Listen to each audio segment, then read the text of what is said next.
You think your problem is procrastination, that you need a better to-do list, a stronger morning routine, a few productivity hacks, or some app that zaps your brain into action. But you're wrong. That's not your problem. It never was. Procrastination is just the smoke. The fire is deeper. Your real problem is avoidance of pain, of fear, of responsibility. You're not lazy. You're afraid of failure, of success, of judgment, of effort that might not pay off. And instead of confronting that head on, you delay. What you call procrastination is just you dodging the discomfort of being fully alive. Seneca didn't have the internet. He didn't have infinite distractions or dopamine loops or 12 browser tabs whispering escape, but he had human nature. He saw how people put off the essential, not because they lacked time, but because they lacked courage. It is not that we have a short time to live, he wrote, but that we waste much of it. Life is long enough if it is well invested, and yet here you are, hoarding your attention, scattering your days like loose change, waiting for the right mood to strike before you begin. It won't. The right mood doesn't come. Action comes first. Discipline comes first. That's the Stoic punchline. Emotion follows motion, not the other way around. You don't procrastinate because you're broken. You procrastinate because you've been taught that work should feel good. That motivation is a prerequisite, that you must feel ready before you act. But the Stoics demolished that idea centuries ago. Marcus Aurelius, writing to himself in the cold dawn of Roman campaigns, put it bluntly. At dawn, when you have trouble getting out of bed, tell yourself, I have to go to work as a human being. What do I have to complain of if I'm going to do what I was born for? That's not motivational fluff. That's a challenge. That's a slap in the face to the part of you that waits for comfort before commitment.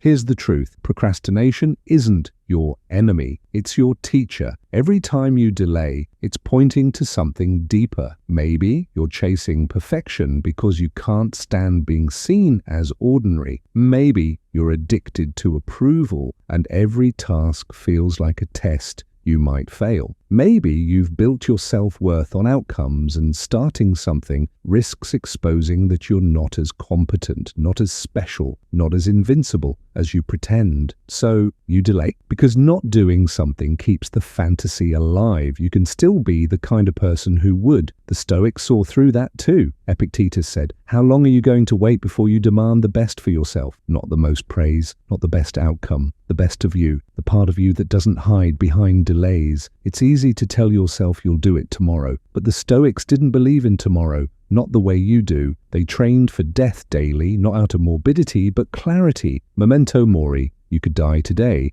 You could die before you finish this sentence, and you're still telling yourself you'll start Monday. That's not procrastination. That's denial. That's the soft lie you tell yourself to avoid the terror of living fully now, of acting now, of facing your own mediocrity now and choosing to rise anyway. And maybe that's the real wound. Not that you don't finish things, but that you've lost faith in your ability to become something more. You think your past failures are final. You think your patterns define you, but Stoicism destroys that excuse. The past is gone. What matters is what you do today, this hour, this minute. And let's hear it from Marcus Aurelius again. You have power over your mind, not outside events. Realize this, and you will find strength. You're not powerless, you're undisciplined, and that can be fixed. So let's be honest, you don't need another time-blocking calendar. You need to kill your pride. You need to bury the fragile version of yourself that only acts when it feels safe. You need to practice courage, not in grand gestures, but in tiny, daily defiance. Sit down, begin, even if your heart races, even if it feels pointless, even if the voice in your head screams, this isn't good enough, especially then. That's the voice Stoicism trains you to ignore. Not because it goes away, but because you outgrow it.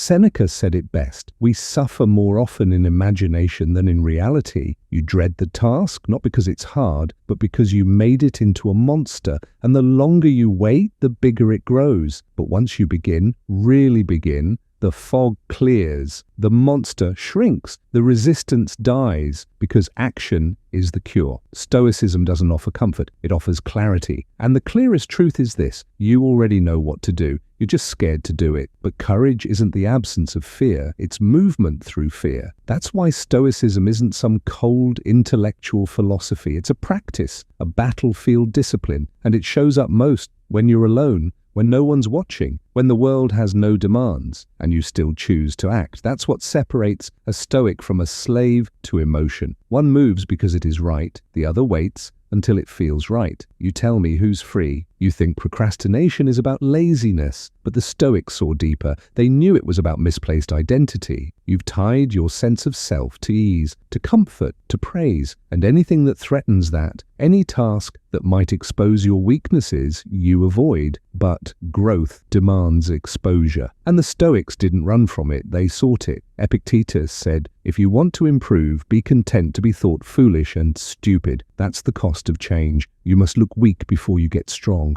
You must look foolish before you become wise." But that discomfort, that's where you break the spell. You've made your comfort your cage. You've turned resistance into religion. You've convinced yourself that starting tomorrow is safer than failing today. But today is all you have. That's not poetry. That's the most brutal and freeing truth you'll ever hear. The moment you get that, really get it, you stop waiting. You stop making excuses. You stop telling yourself stories about what you'll do once life settles down. It won't. And even if it did, you'd find another excuse, because the issue was never the schedule. The issue is you. But that can change, not someday. Now, in this breath, you can choose to start, to sit down, to shut up and work, not because you feel like it, but because you owe it to yourself. Not to prove anything to the world, but to prove to you that you are not your fear, not your feelings, not your past. That is the Stoic way. Ruthless accountability, relentless presence. Not abstract theory, but practice. You make the bed, you write the page, you lift the weight, you show up, not because it's easy, but because it's yours. Your life, your task, your responsibility. So stop calling it procrastination like it's some quirky little flaw. Call it what it is: surrender, cowardice, avoidance. Then choose something else. Choose the path of Marcus, of Seneca, of Epictetus. Choose the discomfort of becoming better over the comfort of staying the same. Start now, because if you won't, who will? And if not now, when?